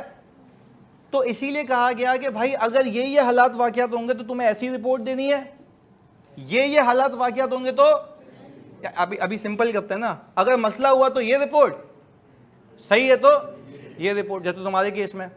यहां तक बात समझ आती है? पहला मैंने बता दिया सवाल किस नेचर का आ सकता है। दूसरा सवाल सुनो, वो आपको देगा सिनेरियो, बोलेगा तुम इस सिनेरियो में हो और बताओ तुम इस सिनेरियो में होते तो रिपोर्ट का कौन सा पार्ट चेंज होता। एग्जाम्पल देता हूं, तुम्हारा अगर 3 पेपर दिए थे, 2 निकल गए तो 2 में क्या है? Permanent credit. 1 में क्या है? तुम बोलोगे एक पार्ट चेंज होगा ना। तो यहां पे वो बताना पड़ेगा एग्जामिनर को कि भाई इस सिचुएशन में अगर मैं होता तो रिपोर्ट के इस पार्ट को क्या कर देता? चेंज कर देता, चेंज कर देता। वो चेंज क्या होगा वो सीखेंगे। कहने का मकसद ये है कि पहले दिमाग में एक स्ट्रक्चर बनाओ कि रिपोर्ट होती क्या है, और ये लाजमी है क्योंकि रिपोर्ट क्या हर जगह की अलग अलग है, ये स्टैटिक है, सेम है, सबकी सेम है। पर वो ये फिर उसने ही बताया, इसने ही आजा नहीं बताया आपको कि भाई ये हालात वाकयात होंगे तो ये रिपोर्ट है, ये हालात वाकयात होंगे तो वो सारे हालात वाकयात ही पूरा ऑडिट है, वो सारे हालात वाकयात ही। मैं कोशिश ये करूंगा तकरीबन केसेस जो मैंने प्रैक्टिकली देखे हैं, किताबों में लिखे हुए सब करा दूं, फिर जो हालात वाकयात है उसके हिसाब से रिपोर्ट चिपका देना। ये कोशिश करेंगे एक जगह करने की। आगे तीसरा स्ट्रक्चर, वो बोलेगा भाई ये हालात वाकयात हैं, बताओ इस रिपोर्ट का ये पार्ट लिखोगे कैसे, पिछले वाले में और पिछले वाले में फर्क है। मैं फिर बता रहा हूं बहुत फर्क है रिक्वायरमेंट में। अगर रिक्वायरमेंट तुमने भंड मारा तो फिर नहीं मिलेंगे मार्क्स। पहले मैंने क्या बोला, बताओ कौन सा पार्ट इफेक्ट होगा, सिर्फ ये बोल के निकल जाना। दूसरा बोल रहा अच्छा पहले ये तो बता कौन सा पार्ट इफेक्ट होगा, बताओ लिखते कैसे उसको। सबसे डेंजर ये है, और ये लिख तुम तब पाओगे जब तुम्हें वो पार्ट याद होगा। इसमें कोई ड्राफ्टिंग टेक्निक एडिशनली काम नहीं आती, इसमें तो वो है जो लिखा हुआ है, इसमें तो वो है जो, हाँ इसके अंदर के जो सिनेरियोज हैं वो चेंज करूंगा मैं, पर बाकी जो स्टैंडर्डाइज वर्डिंग्स हैं उस पर माफी नहीं है। और अगेन बता रहा हूं, अगर ये फिर कोई आया और बोलता है कि सर मैंने लिखा था पर ये मेरे को याद नहीं था, तो फिर आपकी गलती है। तो क्रैमिंग के लिए बता दिया है, पहला स्टेज यही है कि ये आप घोल के पी जाए। अच्छा, अब दो तरीके की रिपोर्ट है, मुसीबत तुम्हारे लिए ये इस बार, एक पाकिस्तान की रिपोर्ट, दूसरा आयजा की रिपोर्ट। सर अभी तो आपने कहा सबकी अलग अलग नहीं होती, एक ही होती है, सब सेम है, सब सेम है। कुछ चीजें पाकिस्तानी रिपोर्ट में, क्योंकि पाकिस्तानी लोग ऐसे हैं, बोलते हैं और भी डाल देना, वो आपको SECP ने कहा है। किसने कहा है? Securities and exchange commission of Pakistan ने आपने कहा है भाई बराए मेहरबानी ये भी डाल दें रिपोर्ट में। तो क्या वो मिनिमम को कटा दिया उसने? मिनिमम है। तो मैंने आपके लिए काम ये किया है कि भाई जो मिनिमम है वो है, बाकी मैंने हाईलाइट कर दिया कि ये एडिशनल है। अगर सवाल आ जाए एग्जाम में कि बताएं कि additional contents required by SECP of report क्या है, तो वो छाप देना। बात समझ आई? तो ये भी हमने कवर करना है। तो कहने का मतलब ये है, अच्छा यहाँ पे मोहम्मद अहमद कह रहे हैं सर ऐसा नहीं हो सकता कि एंटिटी ने छेड़खानी वहाँ पे ही की हो, या उसे पता है कि रिस्क कम है इसलिए ऑडिटर भी इग्नोर कर देगा, वो एरिया फिर भी कम वर्क करेगा उस लाइन आइटम पे। नहीं, ये बोल रहा है चोर दिमाग देखो भाई का। जैसे उस दिन उसने कहा था कि इंटरव्यू भी देगा चोरी करने के लिए 5,000 रुपये की, इधर वो हम लोग तुम कहानी सुनोगे जब तुम लोग लेक्चर देखोगे, इधर ये कह रहा था ऐसा हो सकता है कि इदारे को पता हो कि ऑडिटर यहाँ पे मसला नहीं होगा तो यहाँ पे घुसेगा नहीं। भाई ऑडिटर चेक तो हर चीज़ करेगा, पर वो किस बेस पे करेगा? रिस्क असेसमेंट पे। तो जब ऑडिटर, जब ये कह रहा हूँ, कहने का मकसद ये है कि अगर ऑडिटर ऑडिट करने आया और ये कह रहा है कि सर मैं वहाँ पे कहीं गलती कर लूँ जहाँ पे ऑडिटर पे गलती करनी क्यों है, गलती तो वहाँ करोगे ना तुम जहाँ पे तुम्हें फ़ायदा हो रहा हो। किसको फ़ायदा हो रहा हो? कंपनी को। तो ऑडिटर भी तो वहीं पहुँचेगा। अब तुम सेल्स को एक्सपेंसेस में घुसा दो, वो तो सेंस ही नहीं बनता ना। नहीं आई बात समझ? अच्छा चलो, अब ये बोले सेल्स बुक करने की जगह एक्सपेंसेस क्या कर लूँ, कम कर लूँ। तो उसके लिए हमारा एक प्रोसीजर होता है जनरल एंट्री टेस्टिंग का। मैं तो रोबोटिक्स लगा रहा हूँ ना EY में, वो तो ऐसा करता है मैपिंग, के बोलते हैं कौन कौन से लेजर में कौन कौन सी चीज़ गिननी चाहिए, सारी उठा के सामने लगा देगा, अनयूजुअल आपके एक पेज पे होती हैं। तो वो तो जब प्रोसीजर सिखाऊंगा तो सिखाऊंगा वहाँ पे कि वो कैसे होता है। तो कहने का मतलब ये है कि ये तो बोल रहे पहले क्लाइंट बैठ के सोचेगा अच्छा ऑडिटर कहाँ जाएगा, फिर मैं बोलूँगा यहाँ तो जाएगा ही नहीं, यहाँ डाल देता हूँ। कैसी बात कर रहा है भाई? वो एनालाइज करेगा ना, तो फाइनेंशियल इन्फॉर्मेशन को एनालाइज भी तो करेगा ना, उसको अगर नॉर्मली दिखेगी तो वहाँ पहुँच जाएगा। और अगेन आपके एब्सोल्यूट एश्योरेंस देते हैं या रीजनेबल? एब्सोल्यूट तो इसलिए क्योंकि आप सब चेक नहीं कर सकते, पहले तो बात ये। खैर सुने, वापस बैक टू द पॉइंट। मुझे एक बात बताओ, ऑडिट रिपोर्ट के कितने तरीके के सवाल आ सकते हैं? रिपोर्ट देगा, बोले गलतियां निकालो। अच्छा, सबसे खतरनाक बताऊं क्या होगा? रिपोर्ट देगा, गलतियां निकालो, वो भी सिनेरियो के साथ। पहले तो आप ये डिसाइड करें कि इस सिनेरियो में ये रिपोर्ट बनती भी थी, और ऐसा भी हो सकता है सिनेरियो भी सही हो, रिपोर्ट भी सही हो, तुम फिर उसमें छेड़खानी करके आ जाओ, बोलो मेरे हिसाब से तो ये नहीं होती, वो बोलेगा वापस आके बता। तो ये कहने का मकसद ये है कि भाई आपको याद करनी है। सही जी। खैर, अब जब हम अब देखो कनेक्ट कर रहा हूं, जब हम रिपोर्ट की बात करेंगे ना, तो सबसे पहले बोलता है आपके रिपोर्ट की हेडिंग होनी चाहिए। आपकी रिपोर्ट की, अच्छा हेडिंग होनी चाहिए कि ये इंडिपेंडेंट ऑडिटर की रिपोर्ट है, ये इंडिपेंडेंट। अच्छा, अगर कंपनी का internal audit department share holder को रिपोर्ट दे, क्या उसके लिए एक्सेप्टेबल है? क्यों? इंडिपेंडेंट नहीं, उसका अपना स्टेक है भाई। तो कहने का मकसद ये है कि auditor should be independent. Auditor का इंडिपेंडेंट और लाजमी, यानी आप अगर, एक तुम्हें बात बता रहा हूं, एक ICW का सवाल आया जिसमें उसने रिपोर्ट का फॉर्मेट दे दिया, ऊपर लिख दिया ऑडिटर्स रिपोर्ट। आप यकीन करो किसी बोल रहा है कि भाई 2% बच्चे जिन्होंने ये गलती हाईलाइट की, क्योंकि हम तो ऐसे फायरिंग मार रहे होते ना एग्जाम में, भाई कुछ भी नहीं है तो सही है, ऊपर पहले ही वर्ड खा गया था वो, और वाकई नहीं पता होता ना जब तक आप हाईलाइट नहीं करो। तो क्या ये बोल के निकल सकता है? हाँ या नहीं? आप इंटरनल कंट्रोल में देख लें, इंटरनल कंट्रोल में हमने सवाल किया था ना कि माल डिस्पैच के वक्त क्वांटिटी और क्वालिटी चेक, तो आप पकते निकल गए जज्बात में, वो बीच में वही खा गया, तो वो डेफिशिएंसी थी ना। तो ये इसमें डेफिशिएंसी होगी। तो यानी हमें पहले तो ये मेक श्योर करना है कि हमारी रिपोर्ट की हेडिंग क्या होगी? इंडिपेंडेंट ऑडिटर की रिपोर्ट है, ये सबसे पहले आपने मेक श्योर करना है कि ये लिखा हुआ हो। पहला पॉइंट हो गया। सही है जी। दूसरा, एड्रेस ही होना चाहिए। आपको अभी मैंने आईकैप की एग्जांपल दी, आपका सबसे पहले सीआरएन लिखा हुआ आता है, दिस इज एड्रेसी, कि मैं इसको एड्रेस कर रहा हूं कि भाई तू है ये। नहीं आई बात समझ? जिसके लिए है ना, जिसके लिए उसको देनी है भाई रिपोर्ट। अब एक और चीज सुनो, बात समझना, बहुत अहम बात बता रहा हूं। फॉर एग्जाम्पल, एक ऑडिट करवाया, स्पेशल ऑडिट, और वो करवाया बैंक ने, यानी मैं बैंक के पास लोन लेने गया, बात समझिएगा, बैंक के पास लोन लेने गया, बहुत फोकस होकर सुनना। एक कंपनी है जिसका कैपिटल की थ्रेशोल्ड इतना है ही नहीं कि उसको ऑडिट करवाने की रेगुलेटरी रिक्वायरमेंट नहीं है, यानी एक प्राइवेट कंपनी है जिसका शेयर कैपिटल 2 लाख रुपए का है, शेयर कैपिटल, तो उसके ऊपर ऑडिट की रिक्वायरमेंट नहीं है, आप उसको हटा दे, तो क्या वो ऑडिट करवाएगा? मस्ती भी नहीं होगी, क्यों करवाएगा? बिला वजह करवाएगा, नहीं करवाएगा, क्योंकि उसकी रिक्वायरमेंट, क्योंकि स्टेक नहीं है ना। खैर है, अच्छा वो चला गया बैंक के पास लोन लेने के लिए, वो चला गया, अच्छा वो कंपनी बैंक के पास लोन लेने गई, उसने फाइनेंशियल रख दिए सामने, बैंक बोल रहा है अच्छा वेरी गुड, वो देख रहा है ऑडिट रिपोर्ट ही नहीं है, तो क्या बोलेगा वो उसको? ऑडिट करवा के आओ। किससे? नहीं बोल रहा है मेरा इंटरनल ऑडिट डिपार्टमेंट है, उससे करा देता हूँ, इंडिपेंडेंट, ये तो पहली बात हो गई। अच्छा वो आ गए हमारे पास, हमने बोला भाई ईवा है, हम ऑडिट करके दे देंगे आपको। अच्छा अब मुझे जो अपॉइंट किया है वो शेयर होल्डर ने नहीं, डायरेक्टर ने किया है, तो अब मैं एड्रेस किसको करूं? शेयर होल्डर को क्यों नहीं कर रहे भाई? जो आपको बोल रहा है कि भाई तू करके दे, तो उसी को बोलोगे ना ये ले तेरे लिए किया है। तो कहने का मतलब ये है कि एड्रेसी एज एप्रोप्रिएट का मतलब समझा रहा हूं। एड्रेसी एज एप्रोप्रिएट का मतलब है जिसने तुम्हें 99% केसेस में दीज आर शेयर होल्डर्स। पर अपार्ट फ्रॉम दैट, अगर आपको बोर्ड ऑफ डायरेक्टर्स अपॉइंट करेंगे तो आपने एड्रेस भी किसको करना है?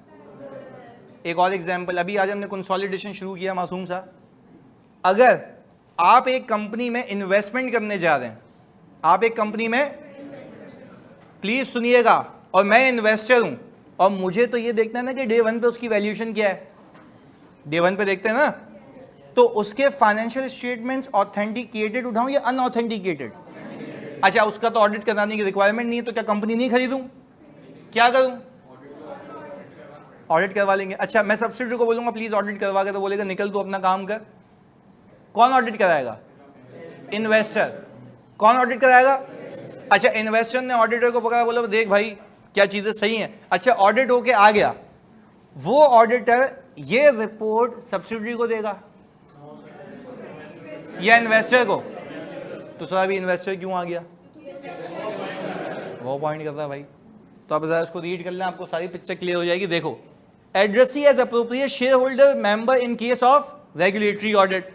यूजुअली शेयर होल्डर्स को किया जाता है क्योंकि उनका पैसा लगा होता है। अच्छा उस चौरंगी पे आ जाओ, डायरेक्टर भी हो सकते हैं, और अगर बैंक खुद अपॉइंट करे कि भाई देख के तो मामला सही चल रहे, तो एड्रेस किसको करूंगा? बैंक को।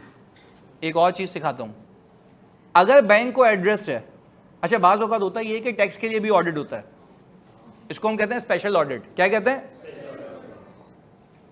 जब स्पेशल ऑडिट कराया, बात समझिएगा, एक शेयर होल्डर, तुम्हें मैं इतनी बारीकियां बताऊंगा इसकी, सोचे सारी एग्जांपल्स आ सकती हैं एग्जाम में, ये सुनना। बोलेगा why it is necessary to write appropriate addressee, तो तुम्हें इसकी एक एग्जांपल बता रहा हूं, इसकी एग्जांपल सिखा रहा हूं। होता ही है कि भाई लेट से, एक बात समझना, एक ऐसी इन्वेस्टर होगा, कोई बड़ा आदमी होगा, उसने रिपोर्ट देखी, किसकी? कंपनी की। किसकी? जिस पे ऑडिट की रिक्वायरमेंट नहीं है। अच्छा उस पे जो एड्रेसी डला हुआ था ना, वो बैंक डला हुआ था। एड्रेसी डला हुआ था, क्या डला हुआ था? बैंक। अच्छा बैंक ने पता है क्या किया? सिर्फ उसके कैश फ्लो का ऑडिट करवाया, फ्यूचर के प्रोजेक्शंस का, क्योंकि बैंक को मसला किससे होगा? प्रोजेक्शन से, कि आगे इसके पैसे आएंगे नहीं आएंगे। एक बजट बनाया होगा, वो ऑडिट करा लिया, किसने करा लिया? बैंक ने। याद रखिएगा बैंक ने, मुकरना नहीं इस बात से, आगे सुनो, बैंक ने ऑडिट करवा लिया। अच्छा अब हमने एड्रेस किसको करके दी हुई है? आगे समझिएगा, उस इन्वेस्टर ने अपनी पूरी जायदाद उठा के उस कंपनी में इन्वेस्ट कर दी। जो वो शेयर होल्डर था जिसने लोन लिया था, वो तो उसको दे के निकल लिया, उसने बोला तुम जानो, तुम्हारा काम जाने, कंपनी तो जिंदा है ना। शेयर होल्डर क्या हो गया? चेंज हो गया। अच्छा फिर क्या किया? जब कंपनी डूबी, क्योंकि उसके बाद लोन रीपे करने की इस्तात, अच्छा अब समझना, वो शेयर होल्डर ने केस कर दिया किस पे? ऑडिट फर्म पे। बोले साले तुमने लिख के दिया था कि हमारी कंपनी चलेगी। ऑडिटर कह रहा भाई मैंने लिख के नहीं दिया था कंपनी चलेगी, मैं तो कह रहा हूं पहले तो तुम किधर आ गए, तुम्हें कहां लिख के दिया है? बैंक को लिख के दिया है कि कैश फ्लो सही है, एप्रोप्रिएट है। तुम किस रक्षा में चले गए हो भाई? तुम किधर? बिला वजह केस चिपका दिया मेरे पे। एड्रेस किसको किया है? तुम काहे के यहां पे बोल रहा मैं बैंक गया था, मैंने देखी पड़ी हुई, मैंने देख ली। बेटा तूने देख ली, तेरे को तो नहीं दी ना। एड्रेस ही कौन है? अगर ये शेयर होल्डर होता तो मैं जिम्मेदार हूं। मैं बैठा हूं यहां पे, बोला मैंने ऑडिट ही नहीं किया, उसकी ऑडिट की रिक्वायरमेंट नहीं। अजीब बेवकूफी लगाई हुई मेरे पे आके यहां पे बोल रहे हो कि भाई तुमने ऑडिट किया, केस है, फाइल पैसे दो। बैंक नहीं बोल रहा, जिसके पैसे डूबे हैं। तू मेरे पास आके बोल रहा है कि भाई बोले मेरे भी तो डूबे। मैंने कहा हम, तुम्हें मस्ती थी ना खरीदने की कंपनी। तुम्हें अगर ड्यू डिलिजेंस करवानी थी तो तुम कैश फ्लो की करवाते या कंपनी के फाइनेंशियल्स की? अजीब बेवकूफी लगाई हुई आके बोल रहे हो पैसे दो पैसे दो पैसे दो। नहीं देंगे भाई। हमने एड्रेस किसको किया है पहले बताओ। इसकी बारीकी समझ आई? कहने का मकसद ये है कि हम इतनी बेवकूफ़ाना हरकतें कर जाते हैं ना कभी, क्योंकि आप जब कभी इंशाल्लाह फर्म जाओगे ना, आप बाज़ औक़ात ना ये नाम टाइप करते हुए मिट आएगा आपसे, डिलीट हो जाएगा, होता है यार टाइप करते हुए। पार्टनर आपको जो गालियाँ दे के निकालेगा ना अंदर से, वो आपकी सोच से भी कहीं ऊपर है। क्यों? ये मामला हल्का है या बहुत क्रिटिकल मामला है? हमें लगता नहीं है ना, पर इसकी रिप्लिकेशंस ये हैं जो मैंने आपको बताई। केसेस होते हैं बाकायदा। जी, एड्रेस ही हाँ कोई यूज़ नहीं कर सकता ना। मतलब भाई अगर बैंक को रिपोर्ट लिख के दे दी, भाई ये कह रहा है सवाल सुने, ये बोल रहा है ऐसे कोई केस नहीं हो सकता। हाँ बैंक केस कर सकता है अगर if I found negligent in audit. Bank मस्ती है ही नहीं ना। बैंक के अलावा किसको हमने एड्रेस किया है? भाई अपॉइंट किसने किया है? जिम्मेदार किसको हूं? अगर बैंक ने मेरा ऑडिट करवाया, मुझ पे केस किया, तो फिर ऑडिट ओवरसाइट बोर्ड आएगा मेरे पास। वो बोलेगा बेटा फाइलें खुल, तूने काम क्या किया? मैं बोलूंगा भाई मैंने ये बजट चेक किए थे, ये क्वांटिटी सेल होते हुए देखी थी, मैं तो बिल्कुल सही हूं। तो वो बोलेगा सही है, तो निकल केस खत्म। आपने अगर काम पे लावा है ना कि जो कैश फ्लो बना के दे, तुमने बोला पप्पू सही है, तो फिर तुम गए। एक से ज्यादा मतलब तो हाँ हो सकता है बिल्कुल। अगर आपको मल्टीपल ने अपॉइंट किया तो कॉमा कर लो, पर यूजुअली एड्रेस ही एक ही होता है। पर हाँ अगर एक से ज़्यादा करना चाहते हो है, पर उसकी अपॉइंटमेंट भी अकॉर्डिंगली होगी। भाई यहाँ तक कोई मसला? चलें जी। जी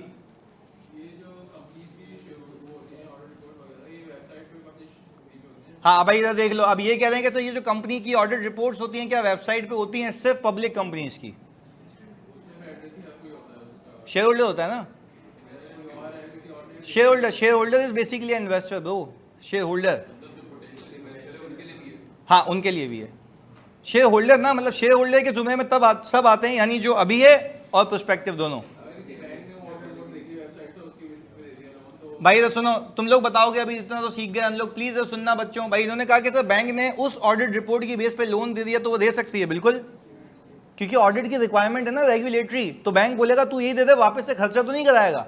चलो वापस सुन लो, एक लॉजिकल बात करो। बैंक ने वापस मुझे अपॉइंट कर लिया ऑडिट करने के लिए, मैं क्या करूंगा? खाली एड्रेस ही चेंज करूंगा, बोलूंगा तू भी ले ले और फीस दे दे।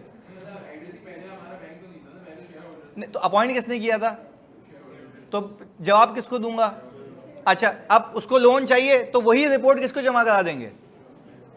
मैं तो बोलूंगा बिस्मिल्लाह आ जाओ। बैंक बोलेगा यार ऑडिट तो कर दो, स्पेशल ऑडिट। मैंने कहा थैंक यू यार, मैंने उसमें नाम चेंज किया, ले ले पैसे दे दे। सारी चीज़ें ऑलरेडी कवर हुई है, रिस्क भी निकला हुआ, तो मैं बोलूंगा क्या मसला है? तो इसीलिए बैंक वापस मस्ती नहीं करता। नहीं भाई देखो, बैंक तुम पे तब केस करेगा ना जब यू फाउंड नेग्लिजेंट। देखो पहले तो बात समझो भाई, तो सुनो लॉजिकल बात है। लोन किसने लिया है?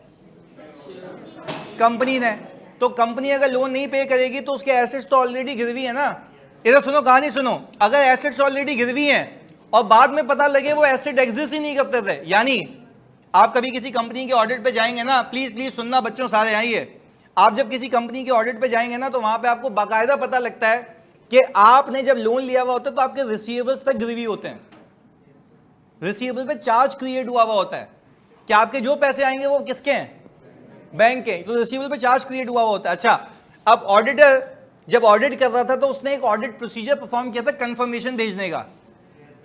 उसने कंफर्मेशन भेजी होगी, उसने बोला होगा भाई तू जिंदा भी है या कोई है भी या नहीं है, तो उसने उसकी एग्जिस्टेंस पे काम किया होगा। हाँ अगर एग्जिस्टेंस पे काम नहीं किया तो ऑडिटर। अब एक और सुनो, इन्वेंट्री भी चार्ज क्रिएट होता है। इन्वेंट्री पे होता है ना। अच्छा, अब ऑडिटर ने लपेट दिया ऑडिट, मैंने तो तुम्हें सिखाया, हम तो जाके काउंट करते हैं इन्वेंट्री, ऑब्जर्व करते हैं उसको कि भाई काउंटिंग में क्या वो सही आ रहा है। अच्छा, काउंटिंग करके तुम एग्जिस्टेंस देख के आए हो, तुम सेटिस्फाइड हो। इसके बाद अगर वो केस भी करता है तो मुझ पे तो आएगी बात, मैं बोलूंगा भाई मैंने तो कहा था इन्वेंट्री मौजूद है, ये तो कोई सबूत है मेरे पास, मुझे तुम कुछ भी नहीं कहा। हाँ, अगर तुमने इन्वेंट्री को लपेट दिया और वो कभी जिंदगी में थी नहीं तो फिर तुम भी रगड़े में आओगे साथ में, तो ऑडिटर की जिम्मेदारी है ना, ऐसा ही तो नहीं है। पीपी बात समझना, उसने बोला भाई बिल्डिंग गिरवी रखाई है, बिल्डिंग है ही नहीं, तो अब मैं तुम्हें एक एग्जांपल दी थी, पता नहीं मैंने किसी क्लाइंट की, जिसमें मैंने कहा था मैंने देखा सोलर पैनल लगे हुए हैं, एडिशन में आ रहे थे, किसमें, सोलर पैनल। अच्छा, मैंने बोला यार सोलर पैनल लगे हुए हैं, मैंने कहा बच्चे को यार तूने इसकी वाउचिंग की है, देखा है? उसने बोला हाँ सर देखिए इनवॉइस आ रही है। मैंने कहा अच्छा वेरी गुड, इनवॉइस से तो वैल्यूएशन पता लग गई, इनवॉइस से क्या पता लगी, एग्जिस्टेंस पता। मैंने कहा जा छत पे, बाव खुदा मैंने उसको बोला अल्लाह की कसम, छत पे क्या बोला, तो छत पे तो सोलर पैनल ही नहीं है। मैंने कहा कहाँ लगे हुए हैं भाई? डायरेक्टर के घर पे लगे हुए थे। तो मैंने बोला भाई मतलब बाप का माल है, शेयर होल्डर का डायरेक्टर अपने घर लेके जा रहा है, अब ये तो टेक्निकली सॉर्ट ऑफ फ्रॉड है ना, ये भी हो सकता है। अच्छा क्या सुनो, अब कहने का मकसद ये है कि जब हमने, प्लीज सुनना बच्चों अच्छे से, ये जब हमने ये मामला डिटेक्ट किया तो एसईसीपी आपको बोलता है एक और चीज रिपोर्ट में लिखो कि कंपनी का पैसा कंपनी के पर्पस के लिए यूज हुआ, ये आयजा की रिक्वायरमेंट, ये कंपनीज एक्ट की रिक्वायरमेंट है। तो एसईसीपी जब हमें कहता तो मुझे इस पर भी ऑडिट करना चाहिए ना, तो हमने रिपोर्ट किया, फिर हमें उन्होंने बोला कि भाई बताए ना कोई तरीका इससे निकलने का। हमने कहा एचआर की पॉलिसी में डाल दो कि डायरेक्टर को ये रेम्यूनरेशन का पार्ट है, तो वो इस वाले मामले से निकल गए। तो खैर चोरी भी हमने पकड़ी, सजेशन भी हमने ही दिया, तो ये तो खैर पार्ट एंड पार्सल है एडवाइसेस का। जी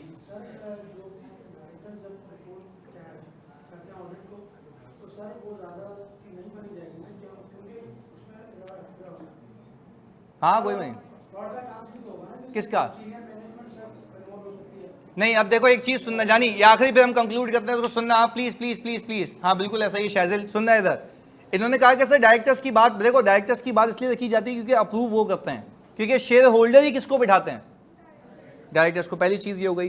पर कोड ऑफ कॉर्पोरेट गवर्नेंस जो तुम लोगों ने अब तक नहीं पढ़ा हुआ, उसके अंदर दो चीजें हैं, एक इंडिपेंडेंट डायरेक्टर और आपके जो एग्जीक्यूटिव डायरेक्टर्स होते हैं, सही है। इंडिपेंडेंट डायरेक्टर्स का काम ही होता है कि उसका कंपनी में कोई स्टेक नहीं होता, तो वो ये मेक श्योर कर रहे होते हैं कि ऐसा कोई मामला ना हो। क्योंकि अगर फॉर एग्जांपल कोई इन्वेस्टमेंट का डिसीजन लिया जा रहा है तो फिर उसका भी तो कोरम पूरा होगा ना, 50% प्लस होगा ना, तो वो आपको कहता है 1/3 जो है ना आपके टोटल डायरेक्टर्स में से क्या होने चाहिए, इंडिपेंडेंट होने चाहिए। अगर वो इंडिपेंडेंट नहीं है तो इसका मतलब ये है कि कंपनी में अकाउंटेबिलिटी नहीं है ना, तो ये फिर रिक्वायर्ड है।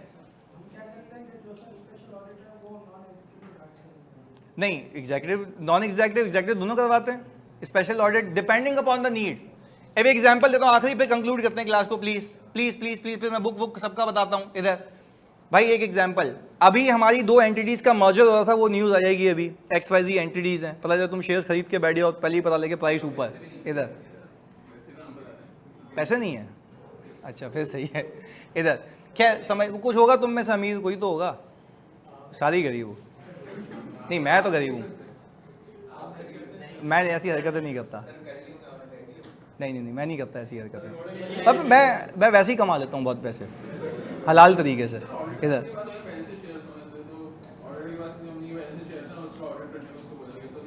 नहीं कर सकता ना, पहले ही आप कर ही नहीं सकता, ऑडिट टीम से ही निकाल देंगे, नहीं हो सकता। हाँ नहीं, एंगेजमेंट मैनेजर के पास भी नहीं रहेगा, मेरे पास। मैं तो तुम्हें EY का मेथोडोलॉजी बताता हूँ। अभी क्वार्टरली मैंने अपनी कंफर्मेशन साइन की है, सही है। क्वार्टरली कंफर्मेशन में मुझसे पूछा जाता है तुम्हारी इन्वेस्टमेंट कहाँ कहाँ पर है, और मुझे बोलता है तुम अपना एक काम करो, वेल्थ स्टेटमेंट को अपलोड करो। सिस्टम क्या करता है, आपस में मैप कर लेता है। अच्छा जब भी मैं उस क्लाइंट की फाइल खुलूंगा ना इलेक्ट्रॉनिकली, मुझे एंटर नहीं होने देगा, ले बोलेगा you are not authorise to do audit of this client unless you dispose your shares within 10 days। मुझे बोलता 10 दिनों में अपने शेयर्स क्या करो, बेचो। तो अगर मुझे फायदा लग रहा होगा कि मुझे ऑडिट करने से अच्छा है मैं शेयर्स रख लूँ, मैं बोलूँगा भाई किसी और मैनेजर को दे दो। अगर मुझे ऑडिट करना है, मुझे पता है वैसे ही लॉस वाली स्क्रिप्ट, मैं बोलूँगा भाई बेच दी, अब मैं कर सकता हूँ ऑडिट। तो इस तरीके के इफेक्टिव कंट्रोल्स होते हैं। तो पहले आपकी कंफर्मेशन होती है, उसके बाद टीम बनती है, अदरवाइज नहीं बन सकती। खैर मैं इनका जवाब दे रहा था मैंने कहा कि भाई 2 एंटिटीज है जिनका भी मर्जर होने वाला है, मर्जर के लिए हुआ स्पेशल ऑडिट, मर्जर के लिए हुआ, शेयर होल्डर की रिक्वायरमेंट नहीं थी, किसने अपॉइंट किया होगा, डायरेक्टर्स ने। तो डायरेक्टर्स के अंदर एग्जीक्यूटिव भी आते हैं और नॉन एग्जीक्यूटिव भी आते हैं, तो दोनों डायरेक्टर्स ने मिलकर, क्योंकि हम सबको एड्रेस करते हैं, ना कि मिस्टर शकूर को भाई तुमने अपॉइंट किया, नहीं, डायरेक्टर्स मतलब पूरे डायरेक्टर्स। यहाँ तक बात क्लियर है? चलो खैर, बिफोर वी कंक्लूड आखिरी बात बता दो, हम जब ऑडिट एविडेंस ले लेते हैं तो क्या हमें सबूत के बाद कंक्लूजन देना है, या तो सही है? अच्छा सही है मसला पे पहुंचे नहीं है अभी, हमने ये देखा सबसे पहले क्या बताना है, हम इंडिपेंडेंट ऑडिटर है, हम इंडिपेंडेंट ऑडिटर। दूसरा क्या बताना है, addressee as addressee can be shareholder, can be director, can be investor, can be who appoints you. बात क्लियर है? अगली क्लास में मिलते हैं अगली चीजों के साथ।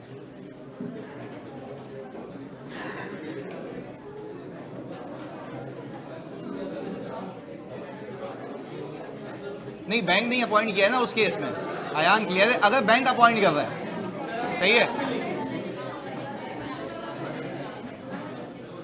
अभी करता हूँ, 1 मिनट जानिए,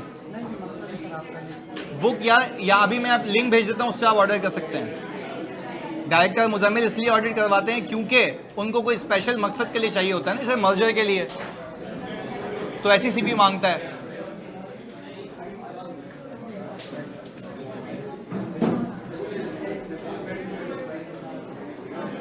हमजा मुझे कॉल कर लो, मैं देख लेता हूँ, सही है? सॉले को मैसेज कर देना, तो मैं नंबर देता हूँ, प्रेफरेबली न्यू ले लो, सही है?